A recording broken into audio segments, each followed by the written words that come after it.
আপনাদের টিচারশিপ গ্রহণ করবেন।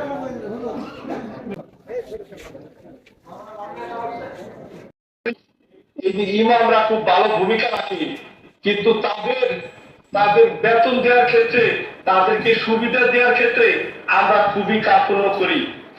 এই এই চিন্তা ভাবনা থেকেই আমি নিয়োগ করছি, আল্লাহ আমাকে ততদিন বাঁচায় রাখে, আল্লাহ যদি আমাকে সমর্থ দেয়, আমি ইনশাল্লাহ আমাদের সমাজের যে ইমাম আছে এদেরকে আমি সম্মানিত করব, যাতে আমার দেখা দেখি যাতে বাংলাদেশের প্রত্যেকটা জেলায়, উপজেলায়, ইউনিয়নে এইভাবে যাতে ইমামদেরকে সম্মানিত করা হয়, এদেরকে যাতে ভালোবাসা হয়, এরা যাতে একটু সমাজে ভালো থাকতে পারে, সেই চিন্তা ভাবনা করে থেকে আমি আমার এই জিনিসটা করছি।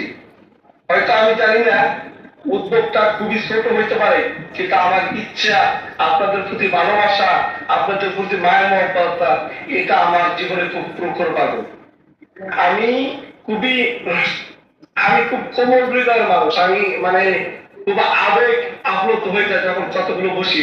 সত্যি আমি বলতেছি, এটা কোনো ভোটের জন্য না, এটা কোনো খেতাবের জন্য না, নিজের পরিচিতির জন্য না, নিজের টাকার গরম দেখানোর জন্য না, শুধু আপনাদেরকে সম্মান করে, আপনাদেরকে ভালোবাসে এবং আপনাদের পাশে যদি আমি থাকতে পারি, এটাই আমার মূল ইচ্ছা।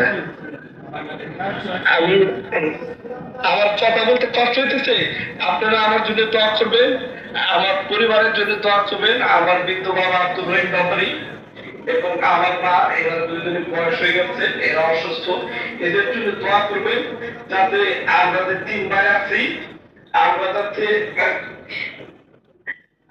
আপনাদের পাশে থাকতে পারি এবং আল্লাহ যাতে আমাকে সুস্থ রাখে, আল্লাহ আমাকে যাতে অর্থনৈতিক দিক দিয়ে ভালো রাখে, আমি যাতে আপনাদের পাশে থাকতে পারি।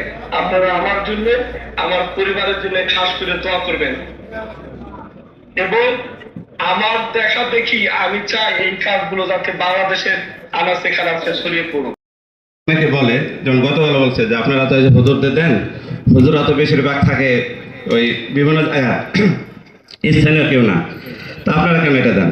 তা আমি তাদের বললাম যে আমরা তো ওই ভোটের চিন্তা বা হুজুররা কোথায় বাড়ি আমরা ওই চিন্তা করে দেয় না, আমরা তাদের পাশে থাকতে চাই, একটা অংশ হিসেবে যাতে তাদের পাশে আমরা থাকতে পারি। কে কোথাকার সেটা বড় কথা না, সবচেয়ে বড় কথা হচ্ছে আমাদের মসজিদের ইমাম তারা, তাদেরকে যদি আমরা একটু সম্মান দিতে পারি, নিজেদের গর্ববোধ মনে করবো, এটাই। আর আপনারা জানেন যে করোনার পর থেকে বড় ভাই সবসময় প্রতি বছর এই প্রোগ্রামগুলো করে থাকে নিঃস্বার্থভাবে। বড় ভাই যেটা বললো যে এইভাবে তো ধরেন আমার তো বাড়ি বাড়ি যায় মসজিদে যায়, কিন্তু দেওয়া সম্ভব না এতগুলো লোক। আপনারা যদি সবাই এক জায়গায় আসেন, হয়তো একটু কষ্ট হয়, তারপর কিন্তু ভালো হয়। এই যে আপনাদের সাথে দেখা হইতেছে, আপনাদের সাথে একটা আন্তরিকতা বাড়তেছে। দুঃখিত যে আপনাদের এই যে কষ্ট দিচ্ছি, আপনারা ধৈর্য সহকারে বসে আছেন।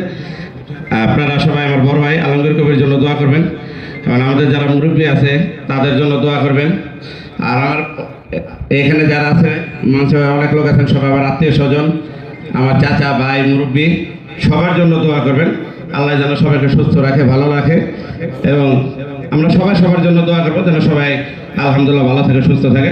সবাইকে আবারও পবিত্র রমজানুল মোবারক অগ্রিম শুভেচ্ছা। আসসালামু আলাইকুম।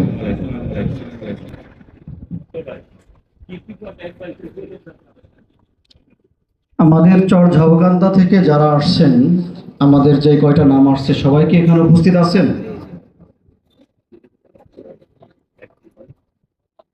হাফেজ মোহাম্মদ নোমান,